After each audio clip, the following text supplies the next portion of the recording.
तो सबसे पहले मैं वाक़ई में आपसे पूछना चाहूँगा कि ये एसआईपी है क्या? और ये करनी क्यों चाहिए? क्या मैं मेरे पास पूरा इकट्ठा पैसा है, मैं पूरा इकट्ठा लगा दूँ या मैं एसआईपी के थ्रू ही करूँ? तो ये है क्या? थोड़ा-सा इसको आप समझाइए। तो हमारा जो एवरेज प्राइस है, रुपी कॉस्ट एवरेजिंग क्या बोलती है कि आपका जो एवरेज प्राइस है वो सारी ये अप एंड डाउन में से होके ये कम हो जाता है। कितने अमाउंट की एसआईपी एक यूज़र के लिए सही होती है कि वो 2000 की कर ले या 5000 की कर ले या 10,000 की कर ले? तो एक नॉर्मल पर्सन के लिए कितने अमाउंट की एसआईपी सही होती है? इसका मैं एकदम एक लाइन में आंसर दूं तो आप कितना वेल्थ क्रिएट करना चाहते हैं, कितना वेल्थ अपने हाँ। फ्यूचर में आप एक्यूमुलेट करना चाहते हैं, उस हिसाब से आप अपना एसआईपी का फिगर डिसाइड कीजिए। तो क्या मैं मेरे एक्सपेंसेस को भी हैंडल करने के लिए कोई एसआईपी कर सकता हूँ? जी। दीप्ति जी, मैंने एक और टर्म सुना है, वो सुना है मैंने, गोल बेस्ड एसआईपी। तो ये गोल जी। बेस्ड एसआईपी क्या होता है? ऐसा भी होता है क्या कि कोई पर्सन अपनी एसआईपी जो है वो इंक्रीज कर सकता है या डिक्रीज कर सकता है या किसी इमरजेंसी सिचुएशन आने पे उसे पॉज कर सकता है? क्या क्या ऐसा कुछ कॉन्सेप्ट होता है? और इसी मार्केट के अप डाउन से जो है वो एक वेल्थ क्रिएट होने में एक हाँ, हेल्प होती है। हेल्प होती है। सही बात है। और जो आपने पावर पावर ऑफ कंपाउंडिंग बताई, उस पावर ऑफ कंपाउंडिंग का एसआईपी एक शायद ये बेस्ट एग्जांपल है बेस्ट कि एग्जाम्पल, बेस्ट अगर एग्जाम्पल। कोई over the period of time इसको एक सिस्टमैटिक और कंटिन्यूस अप्रोच में इसे फॉलो करे तो जो एक वेल्थ क्रिएट होती है वो एक अनइमेजिनरी वेल्थ क्रिएट होती है किसी। हाँ।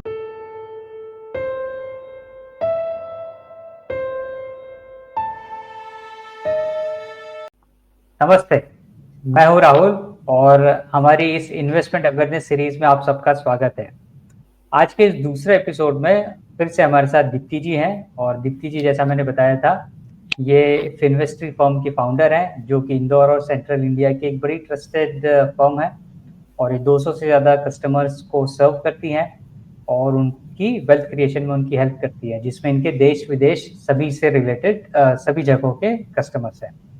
दीप्ति जी, आज के इस सेशन के लिए आपने समय दिया, इसके लिए आपका बहुत बहुत धन्यवाद।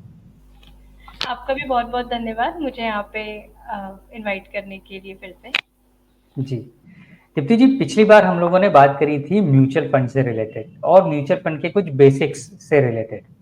आज हम उसी म्यूचुअल फंड से रिलेटेड एक और एस्पेक्ट होता है, वो होता है एसआईपी। जी। तो आज के इस शो के अंदर हम स्पेसिफिकली एसआईपी से रिलेटेड बात करेंगे और जानने की कोशिश करेंगे कि ये चीज़ें क्या हैं। तो सबसे पहले मैं वाकई में आपसे पूछना चाहूँगा कि ये एसआईपी है क्या और ये करनी क्यों चाहिए? क्या मैं मेरे पास पूरा इकट्ठा पैसा है, मैं पूरा इकट्ठा लगा दूँ या मैं एसआईपी के थ्रू ही करूँ? तो ये है क्या? थोड़ा-सा इसको आप समझाइए। जी। एस आई पी जो है, that is systematic investment plan, इसका जो फुल फॉर्म है, ये म्यूचुअल फंड में परचेज करने का, इन्वेस्ट करने का एक तरीका है।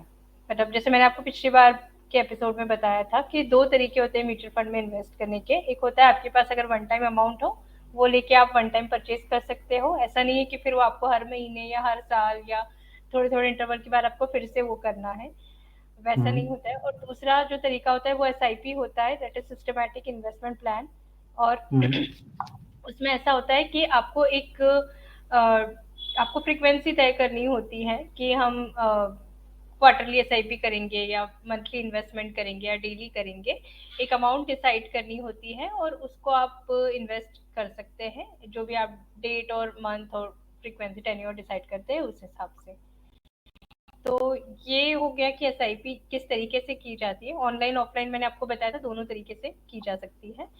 और अब अगर बात करते हैं एसआईपी क्यों करनी चाहिए, तो हुँ, एसआईपी करने के पीछे का सबसे बड़ा रीजन ये है कि हम, जैसे हम बोलते हैं ना कि हम कोई भी काम में हम तभी सक्सेसफुल हो सकते हैं जब हम उसको कंसिस्टेंटली करते हैं, जब हम हुँ, उसको डिसिप्लिन्ड अप्रोच में करते हैं। हुँ, जैसे अगर आप बोलेंगे कि जैसे आपने बोला कि हम क्या एक बार में ही एक सारा अमाउंट इन्वेस्ट कर दें या हमें एसआईपी करनी चाहिए, तो अप्रोचेस कोई भी गलत नहीं है, दोनों अप्रोचेस सही है, लेकिन दोनों का अपना अपना अलग इम्पोर्टेंस है। जैसे बराबर। इसको अगर मैं बहुत लेमन लैंग्वेज में बोलूँ कि हम अगर सोचते हैं, कोई भी काम करने का सोचते हैं, जैसे हमने सोचा कि हमें बिजनेस स्टार्ट करना है अपना, तो क्या हम सारा काम एक ही दिन में कर देते हैं क्या? नहीं, हम उसको रोज थोड़ा थोड़ा थोड़ा थोड़ा करके करते हैं। तो जब हम्म। हम उसको बहुत रेगुलर वे में करते हैं तो कहीं ना कहीं हमें उसके रिजल्ट भी दिखते हैं।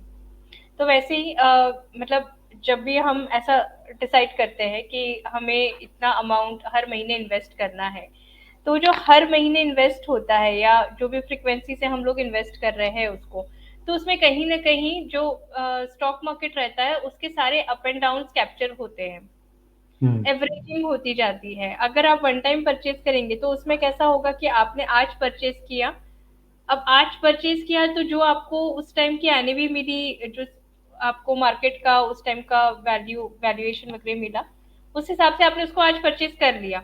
अब उसके बाद मार्केट में जो भी अप्स एंड डाउन्स आ रहे हैं वो कैप्चर नहीं होते उसमें, मतलब ऊपर नीचे होता है, फ्लक्चुएशंस दिखते हैं आपको, लेकिन परचेसेस जो हम करते हैं वो कैप्चर नहीं होते हैं उसमें कि आप ओके। चलो अब आज मार्केट गिर गया तो आपका लोअर एनईवी पे हुआ या ऊपर हुआ तो हम्म। हायर एनईवी पे हुआ। वो चीज लमसम में नहीं होती, वो चीज एसआईपी में होती है कि आप एक हम्म। कंटिन्यूअसली समझो आपने 10 ईयर्स का, 15 ईयर्स का, 20 ईयर्स का एसआईपी किया, तो 10, 15, 20 ईयर्स में कितने सारे मार्केट के साइकिल्स कवर होंगे, सारे टाइप के अप्स एंड डाउन कवर होंगे। तो कहीं ना कहीं आपका जो वो रुपी कॉस्ट एवरेजिंग का फॉर्मूला रहता है कि कहीं ना कहीं हम एवरेज आउट करते हैं अपने परचेसेस को, अपने एनईवीज को, तो हमारा जो एवरेज प्राइस है, रुपी कॉस्ट एवरेजिंग क्या बोलती है कि आपका जो एवरेज प्राइस है वो सारी ये अप एंड डाउन में से होके ये कम हो जाता है। तो कहीं ना कहीं हम बराबर। जो यूनिट्स हमारी बाय होती है, मतलब एक लंबे समय तक अगर आप एसआईपी चलाते हो तो आप कहीं कहीं आपका परचेज का एवरेज कॉस्ट कम हो जाता है। तो जब भी वैल्यूएशन इंक्रीज होते हैं तो आपको उसमें फायदा होता है, अच्छा खासा फायदा होता है, ये एक एक आपका कंपाउंडिंग में आपको हेल्प करता है। बराबर, एक बड़ा कॉमन सा एक सवाल हर किसी के मन में आता है। मैं आपसे बात कर रहा हूँ तो मुझे भी ये आया मेरे जहन में कि कितने अमाउंट की एसआईपी एक यूजर के लिए सही होती है, कि वो 2000 की कर ले या 5000 की कर ले या 10,000 की कर ले, तो एक एक एक नॉर्मल पर्सन के लिए कितने अमाउंट की एसआईपी सही होती है? इसका मैं एकदम एक लाइन में आंसर दूं तो आप कितना वेल्थ क्रिएट करना चाहते हैं, कितना वेल्थ अपने हाँ। फ्यूचर में आप एक्यूमुलेट करना चाहते हैं, उस हिसाब से आप अपना एसआईपी का फिगर डिसाइड कीजिए। कई बराबर। बार ऐसा होता है कि लोगों की इनकम बहुत ज्यादा होती है लेकिन एसआईपी बहुत छोटे अमाउंट का करते हैं, हम्म। तो वो सही सही है। अप्रोच बिल्कुल नहीं है। या जैसे सैलरी बढ़ती है तो सैलरी के साथ वो अपने एक्सपेंस बढ़ाते हैं लेकिन वो अपना एसआईपी का अमाउंट नहीं बढ़ाते हैं, वो भी सही अप्रोच नहीं है। कहीं ना कहीं हमें ये सोचना है कि हमें वेल्थ एक्यूमुलेट कितना करना है, तो जितना हम्म। हमें वेल्थ एक्यूमुलेट करना है उसी हिसाब से हमें सेविंग भी करनी होगी ना। लाइक बराबर। अगर आपकी डिपेंड करता है आपका इनकम लेवल क्या है, आपके एक्सपेंसेस क्या है। मतलब मैं हर किसी को ये बोलती हूँ कि आप एक शीट पे, आप एक्सेल पे लिखो आप कि आपका करंट इनकम कितना है, आपके करंट एक्सपेंसेस कितने हैं, उसके बाद आपका मतलब डिस्क्रिशनरी एक्सपेंसेस है, मतलब जो सॉरी मैंडेटरी एक्सपेंसेस। ऐसा नहीं कि हम्म। कुछ लोग होते हैं जो डिस्क्रिशनरी स्पेंडिंग करते हैं कि अपने हिसाब से आज ये इधर शॉपिंग कर ली, उधर सेल लग गया, इधर बराबर। चले गए, वो नहीं। एक जो मैंडेटरी हम्म। एक्सपेंसेस होते हैं मंथली, वो करके थोड़ा बहुत फिर जो कितना आपके पास बचता है इन्वेस्टेबल कॉर्पस, उसमें से कितना आपको फिर इमरजेंसी के लिए अपने पास रखना है, और फिर उसमें से जो बचता है उसका आप हम्म। एसआईपी प्लान करो। तो जितना आप ये देखो कि जितना लंबे मतलब समय का आपको एसआईपी प्लान आप करोगे उतना आपका कंपाउंडिंग होगा, ये तो एक चीज बराबर। है। दूसरा ये बराबर। कि आप अमाउंट जितना ज्यादा लोगे उतना आप वेल्थ ज्यादा क्रिएट कर पाओगे। अब इसका मतलब ये हम्म। भी नहीं कि आज हम एकदम बहुत ज्यादा अमाउंट ले लें और फिर 2 साल बाद उस एसआईपी को क्लोज करें क्योंकि हम मैनेज नहीं कर पा रहे हैं उतना अमाउंट इन्वेस्ट बराबर। करना, तो सही नहीं बात है। करना चाहिए। तो इसलिए बेटर ये है कि आप आपके जो भी फाइनेंशियल मतलब डिस्ट्रीब्यूटर है आप उसके साथ बैठिए, जो आपको ये प्लान करने में हेल्प करे कि आपको कितनी अमाउंट की एसआईपी करनी चाहिए, क्योंकि ये बहुत एक कस्टमाइज्ड क्वेश्चन है, इसका कोई ऐसा जेनेरिक आंसर मैं नहीं दे पाऊंगी। बराबर, मतलब ये हर एक इंसान की अपनी अपनी इनकम और उसके एक्सपेंसेस की एक मैपिंग के बाद में जितना उसको अपनी वेल्थ क्रिएशन की प्लानिंग के लिए उसकी थॉट प्रोसेस है, उसके हिसाब से उसको अपनी एसआईपी अमाउंट प्लान करनी चाहिए। जी। अच्छा, और मैंने इसमें एक और। सॉरी, जी जी। इसमें डिस्ट्रीब्यूटर कैसे हेल्प करेगा आपको, आपको आपको ये पता करने में हेल्प करेगा कि कहाँ आप एसआईपी का अमाउंट आप कम प्लान कर रहे हैं और आपके एक्सपेंस ज्यादा हो रहे हैं। तो उसको हम कैसे रिड्यूस डाउन कर सकते हैं और कैसे हम अपनी एसआईपी अमाउंट को इंक्रीज कर सकते हैं। तो कहीं न कहीं, बराबर। क्योंकि देखो जब तक हम लोग एक्टिवली काम करें तभी तक हम एसआईपी कर सकते हैं। जिस दिन हम हाँ, एक्टिवली काम नहीं करेंगे हम एसआईपी कैसे करेंगे? तो जब तक हम बराबर, एक्टिवली काम कर रहे हैं उतने में हमको अपना एसआईपी का अमाउंट इंक्रीज करके और अपना टारगेट लेवल मैच करना है। ये बॉटम लाइन बराबर। है, एसआईपी कितनी करनी चाहिए उसके लिए। हुँ। अभी आपने एक्सपेंसेस की बात करी, तो क्या हुँ। मैं मेरे एक्सपेंसेस को भी हैंडल करने के लिए कोई एसआईपी कर सकता हूँ? बिल्कुल कर सकते हैं। मैं जनरली मेरे जो क्लाइंट्स हैं उनको यही सजेस्ट करती हूँ कि आप जो भी एसआईपी कर रहे हैं, तो उसका एक पोर्शन होना चाहिए वेल्थ एक्यूमुलेशन, जो आप डिस्टेंट गोल के लिए करते हो, कि जैसे मेरा हुँ, आगे जाके मेरे बच्चों का हायर एजुकेशन है, उनके मैरिज या मेरा रिटायरमेंट, या हमको 5 साल बाद यहाँ ट्रैवल करना है, अब्रॉड जाना है, टाइप ऑफ जो अलग-अलग गोल्स होते हैं। तो आप एक डिस्टेंट प्लानिंग के हिसाब से एसआईपी करते हो। But what about immediate needs? कि हुँ। आज से सही बात 1 है। साल बाद मुझे मेरे टर्म प्लान की प्रीमियम भरनी है, या 1 साल बाद मेरी मेडिक्लेम की प्रीमियम आएगी, या क्वार्टरली मेरे बच्चों की फीस आएगी, उसके लिए हुँ, क्या? कहीं न कहीं हुँ, वो भी तो हमें प्लान करना ज़रूरी है ना, क्योंकि अगर हर हुँ, बार हम उसको अपनी मंथली इनकम से ही हम करेंगे, तो आप हुँ, इमेजिन कीजिए कि अगर आपके बच्चों की फीस क्वार्टरली आ रही है, तो वो क्वार्टर का वो जो मंथ है, उसमें आपको अगर आपकी कोई प्लानिंग नहीं है, तो आप अपनी सैलरी में से कैसे उसको करेंगे, और करेंगे तो वो आपके लिए कितना बर्डन हो जाएगा उस मंथ के लिए, हुँ। कि अरे और आपका कभी-कभी जो तो ऐसा भी हो जाता है, सॉरी मैंने बीच में इंटरप्ट किया, कभी-कभी तो ऐसा भी हो जाता है कि हुँ, बच्चों की स्कूल की फीस भी उस क्वार्टर में आ गई, किसी का हुँ, मेडिक्लेम का प्रीमियम भी उसके अंदर आ हाँ, गया और हाँ, किसी की इंश्योरेंस की प्रीमियम भी आ गई, तो हुँ, एक साथ सब मिला के इतना पैसा भरना पड़ जाता है कि हाँ। उसकी सैलरी कम पड़ जाए। सैलरी कम पड़ जाती है। फिर कई बार लोग डेट पे जाते हैं, मतलब जो भी कुछ लोन ले लेते हैं। रिश्तेदारियाँ हैं उनको बोलेंगे कि आप इस मंथ हमारी मदद कर दो, या कोई प्रॉब्लम है, या फिर पर्सनल लोन पे जाते हैं, फिर पर्सनल लोन का इंटरेस्ट भरते हैं। तो ये सारे सही तरीके इतने नहीं हैं, हुँ, उसकी बजाय हम लोग प्रॉपर प्लानिंग करें। आप अपने जो डिस्ट्रीब्यूटर है आप उनके साथ बैठ के कंसल्ट कीजिए, आपके क्या मंथली एक्सपेंसेस, क्या क्वार्टरली एक्सपेंसेस, क्या एनुअली एक्सपेंस है, वो एक बार ब्रॉड लेवल पे आप उन्हें बताइए, तो वो आपकी ज़रूर हेल्प करेंगे प्लानिंग में। और कहीं न कहीं आप इसके लिए भी एसआईपी कर सकते हैं। वो एसआईपी जैसे मैंने आपको पिछली बार बताया था कि एक कैटेगरी होती है लिक्विड फंड्स। हुँ, हुँ, लिक्विड हुँ, जी। फंड्स या जो ऐसे फंड्स है जिनका ड्यूरेशन 0 टू 6 मंथ्स होता है, जिसमें रिस्क का लेवल कम होता है। तो आप उस टाइप के फंड्स में अपना एसआईपी कर सकते हैं, सो दैट मार्केट फ्लक्चुएशन का उन फंड्स पे इतना कोई फ़र्क नहीं पड़ता है। और हुँ, उसमें आपका पैसा थोड़ा बहुत ग्रो भी होता है, और वो आपका एक एक्यूमुलेटेड मनी रहता है, एक एक्यूमुलेटेड कॉर्पस रहता है। तो जैसे मैं आपको बहुत अगर सिंपल टर्म्स में बोलूँ, तो आपका जो भी वैसा एनुअल या क्वार्टरली जो एक्सपेंस आपका आ रहा है, जो आपको पता है, जैसे सपोज करो आपके टर्म प्लान की प्रीमियम है, अगर आपको लगता है कि मेरी टर्म प्लान की प्रीमियम है 12,000 रुपीज़, तो 12,000 रुपीज़ डिवाइडेड बाय आप 12 कीजिए, तो 1,000 पर मंथ। अगर आपने आज से 1,000 पर मंथ का एक एसआईपी कर लिया किसी लिक्विड फंड में, तो आपका 12,000 रुपीज हर महीने थोड़ा थोड़ा करके एक्यूमुलेट हो जाएगा। जिस मंथ में आपका वो टर्म प्लान का प्रीमियम आएगा, 2 दिन पहले आप उसको विड्रॉ कीजिए और वो प्रीमियम भर दीजिए, तो उस मंथ का कॉन्ट्रीब्यूशन आपका कितना रहा? सिर्फ 1,000 rupees, 1000 exactly. Instead of 12,000 rupees, है ना? बराबर। वरना मतलब अगर आप ये एसआईपी नहीं करते तो उस मंथ में आप 12,000 प्लस के एक्सपेंडिचर पे जाते, एग्ज़ैक्टली। और फिर आपको मतलब लगता है टर्म प्लान का प्रीमियम तो बहुत भारी पड़ जाता है। हुँ, मतलब एक किसी कस्टमर को या एक किसी भी पर्सन को, यूज़र को अपने इनकम तो प्लान करनी ही चाहिए, अपनी वेल्थ के लिए तो प्लानिंग करनी ही चाहिए, पर अपनी एक्सपेंसेस के लिए भी प्लानिंग करनी चाहिए। और एक्सपेंसेस के लिए जो बेस्ट तरीका आपने बताया कि जो 1 डे से लेके 6 मंथ तक के जो लिक्विड फंड होते हैं, वो उस एक्सपेंस प्लानिंग की एसआईपीज़ के पर्पज़ से सबसे बेस्ट एग्ज़ाम्पल होते हैं। जी। दीप्ति जी, मैंने एक और टर्म सुना है, वो सुना है मैंने, गोल बेस्ड एसआईपी। तो ये गोल जी। बेस्ड एसआईपी क्या होता है? हाँ, गोल बेस्ड एसआईपी ये होती है कि हमें पहले ये पता होना चाहिए कि ब्रॉड लेवल पे हमारे क्या फाइनेंशियल लायबिलिटीज है, या हम हमारे क्या ऑब्जेक्टिव्स है, या हम क्या आगे जैसे डिजायर्स भी रहती है ना, किसी को लगता है कि मुझे ये वाली कार खरीदनी है, या मुझे अब्रॉड ट्रेवल करना है, वैसे डिजायर्स भी रहती हैं। तो जो भी हमारा लाइबिलिटी ऑब्लिक डिजायर ऑब्लिक ऐसा कुछ बड़ा गोल होता है, उसके लिए हम पहले इमेजिन करें कि क्या उसका करंट कॉस्ट है, मतलब इमेजिन में पता करें क्या करंट कॉस्ट है।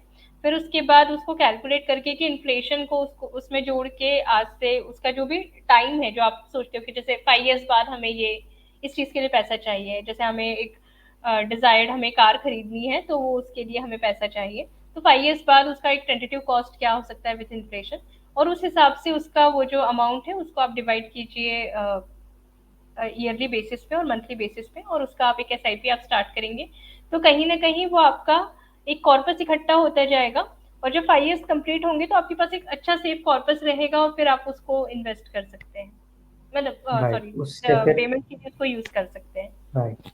तो ये चीज़ें हम जैसे अभी आपने कार का एग्जांपल दिया, ये चीज़ें कार के लिए भी हो सकती है, मुझे अगर हाँ, किसी फॉरेन ट्रिप पे जाना है उसके लिए भी हो सकती है, ये भी हो या सकती है। मुझे बच्चे की किसी हायर एजुकेशन के लिए भी हो सकता है, रिटायरमेंट के लिए भी हो सकता है। मैं जो भी गोल डिसाइड करूँ, उस गोल से रिलेटेड मुझे कितना वेल्थ प्लान करना है, उतना हम्म, वेल्थ को मैं प्लान एक मेरे माइंड में रखते हुए फिर उस हिसाब से हम्म, मैं उसकी हम्म, एसआईपी कर कर सकता हूँ। सकते हैं। अब बराबर। एसआईपी क्यों? एसआईपी क्यों? हाँ। मतलब ये इन गोल बेस्ड चीजों के लिए एसआईपी इसलिए क्योंकि वो एक डिसिप्लिन्ड अप्रोच है। हमें पता है कि हर हुँ, महीने इतना पैसा तो हिट होना ही है। अगर हमने उसको अपने बराबर। डिस्क्रिप्शन पे छोड़ दिया, तो क्या हुँ, होगा कि अगर हमने सोचा कि चलो हम एसआईपी रजिस्टर नहीं करेंगे, हम अपने मन से जैसे कुछ लोग ऐसा भी सोचते हैं, मंथ में जो भी दिन मार्केट लो पे होगा ना उस दिन मैं परचेज कर दूंगी, उस दिन मैं 10,000 रुपीज इन्वेस्ट कर दूंगी, मुझे 10,000 ही करने हैं ना हर मंथ, जैसे for um, example um, 10,000 rupees um, करने या 50,000 के या 5,000 करने, वो वाला अमाउंट मैं ना जिस दिन मार्केट डाउन होगा उस दिन कर दूंगी। अब पता चला कि आपने रोज मार्केट आप ट्रैक करो, अब थोड़ा सा किसी दिन डाउन गया तो आपके मन में लालच आया कि अरे कल हो सकता है और भी डाउन जाए, और और डाउन पता जाए। चला कल अप हो गया तो वो उस वजह से भी रह जाता है। दूसरा, कई हुँ, बार कुछ और चीजें बीच में आ जाती है, कुछ और लाइबिलिटीज कुछ और एक्सपेंसेस आ जाते हैं, तो सोचते हैं अच्छा चलो अगले महीने डबल कर देंगे, पर वो वैसा कभी होता नहीं है। होता तो नहीं है। उतना अगर आपको डिसिप्लिन या कंसिस्टेंसी से काम करना है, तो वो वैसा है कि जैसे आप फिटनेस के लिए कैसे वर्कआउट करते हो कि आधा घंटा रोज देना है ना, या बराबर, और भी बहुत सारी चीजों के लिए आप जो डिसिप्लिनरी अप्रोच रखते हो वही अप्रोच आपको इन्वेस्टमेंट में रखनी है, बराबर, इसीलिए एसआईपी जरूरी है। बराबर। तो दीप्ति जी, ऐसा भी होता है क्या कि कोई पर्सन अपनी एसआईपी जो है वो इंक्रीज़ कर सकता है या डिक्रीज़ कर सकता है, या किसी इमरजेंसी सिचुएशन आने पे उसे हम्म, पॉज़ कर सकता है? क्या क्या ऐसा कुछ कॉन्सेप्ट होता है? हाँ, एसआईपी बहुत फ्लेक्सिबल प्रोडक्ट है। मतलब ये अगर इसका मतलब बेनिफिट भी है ड्रॉबैक भी है, दोनों है। अगर समझो कि कोई बहुत एकदम फाइनेंशियल इमरजेंसी आ गई, कोई क्राइसिस टाइप आ गया, कुछ भी ऐसा हो गया कि जिसकी वजह से आपको लगता है कि नहीं इमीडिएट में अब एसआईपी मुझे रोकनी पड़ेगी, मैं नहीं कर पाऊंगा कुछ वजह से, तो आप उसको पॉज कर सकते हैं इंस्टेड ऑफ कैंसलिंग इट। तो पॉज करना मतलब कुछ ड्यूरेशन होता है कि जैसे 1 मंथ 2 मंथ 3 मंथ, कुछ कुछ एएमसीज जो होती है वो 6 मंथ तक का भी पॉज आपको फैसिलिटेट करती है। तो उतने पीरियड में आपका वो बैंक से डिडक्शन नहीं होगा, जैसे ही वो पॉज पीरियड खत्म होगा ऑटोमेटिक वो डिडक्शन स्टार्ट हो जाएगा।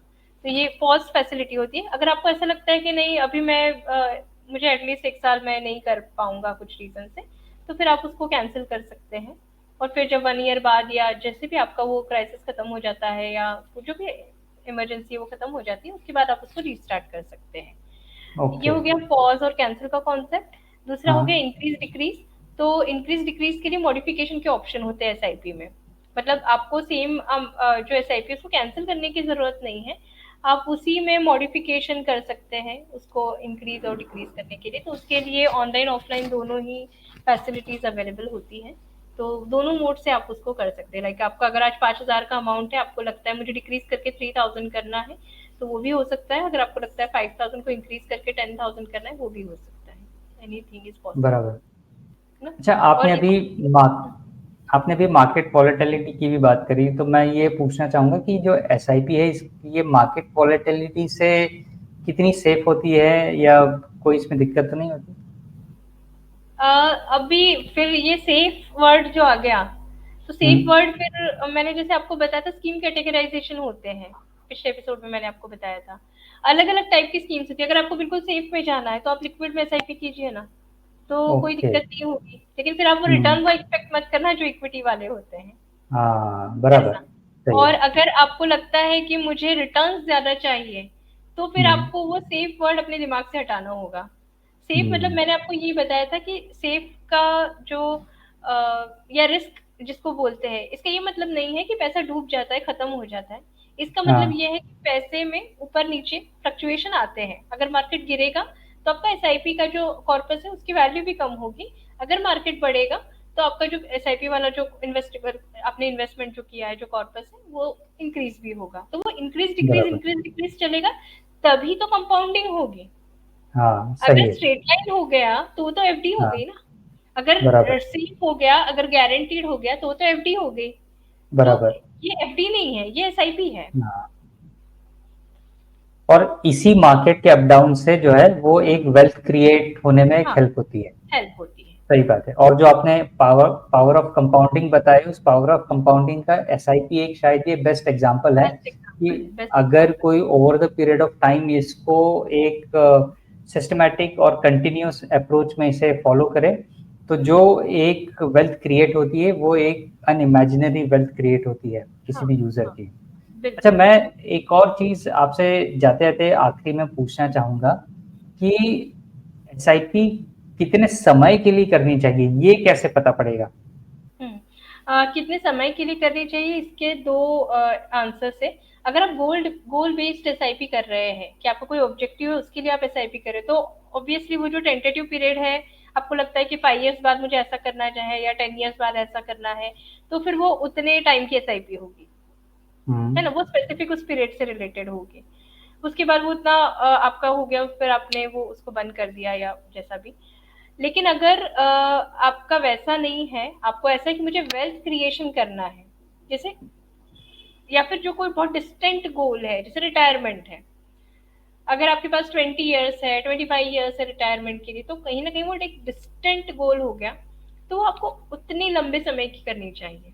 मैं हमेशा अपने बराबर। इन्वेस्टर्स को एक चीज सजेस्ट करती हूँ कि आपको जो भी जिस भी अमाउंट की एसआईपी करनी है, उसका एक छोटा सा पोर्शन सोचो। मतलब ऐसा एक पोर्शन सोचो कि आपको क्या लगता है कि इतने अमाउंट की एसआईपी तो मैं हमेशा कर सकता हूँ या कर सकती हूँ, इररिस्पेक्टिव ऑफ कैसी भी सिचुएशन आ जाए, बराबर। है ना। तो वो वाला जो अमाउंट है, वो भले ही कम हो, जैसा भी हो, वो अमाउंट एक ऐसा एक अलग से फंड में मैं उसको इन्वेस्ट कराती हूँ। और उसे कमिटमेंट, मतलब जस्ट वो एग्री करते हैं हम लोग वर्बली कि ये आप लंबे समय के लिए चलाओगे। तो अगर जो बाकी वाली एसआईपीज है, जो गोल बेस्ड एसआईपी है, या कभी कुछ जरूरत पड़ी तो फिर वो पैसे निकालने पड़े या एसआईपी बंद करनी पड़ी, तो एटलीस्ट ये वाली एसआईपी जो होती है ना, ये कंटिन्यूअस बेसिस पे चलती है। मतलब मैं ये हम्म, सजेस्ट करती हूँ कि आप एटलीस्ट 20 इयर्स, 25 इयर्स, 30 इयर्स ऐसे एसआईपी चलाओ। फिर वो भले ही अमाउंट छोटा भी हुआ ना उसका, तो भी जो वो कंपाउंडिंग वाला प्रिंसिपल उसमें वर्क करेगा, तो उसके हम्म, जो रिटर्न्स आएंगे वो आप इमेजिन भी नहीं कर पाओगे। एग्जैक्टली। वो आपको मतलब अच्छा खासा आप वेल्थ ग्रो करके देगा। एग्जैक्टली दीप्ति जी, मैंने आपके यूट्यूब चैनल पे कुछ दो एड्स देखी थी जिसके अंदर आपने आपकी ऑर्गेनाइजेशन ने उस एड में ये बताने की कोशिश करी थी कि अगर कोई एक लंबे समय तक एसआईपी चलाए, एक सर्टेन अमाउंट की चलाए, तो उसे कितना उसे रिटर्न मिल सकता है। मिल सकता और अगर कोई एक सर्टेन अमाउंट अगर ध्यान में रखे तो उसको कितने की एसआईपी करनी चाहिए और कितने ड्यूरेशन की करनी चाहिए। हम कोशिश करेंगे कि इस वीडियो के डिस्क्रिप्शन में उन दोनों जो आपके जो एक एक मिनट के जो वो एक्सप्लेनेटरी है। वीडियो हैं, उनकी लिंक हम लोग डाल दें हम्म, ताकि यूजर जो है वो उसे देख सकें और पता पड़ सके कि कितने अमाउंट से एसआईपी करेंगे तो कितना रिटर्न उन्हें मिल सकता है। जी आज के डिस्कशन के लिए आपका बहुत बहुत धन्यवाद। जी। और फर्दर इसी सीरीज के दूसरे डिस्कशंस में आपसे फिर मुलाकात होगी और किसी टॉपिक्स के साथ में। और आज के समय के लिए बहुत बहुत धन्यवाद। आपका भी बहुत बहुत धन्यवाद।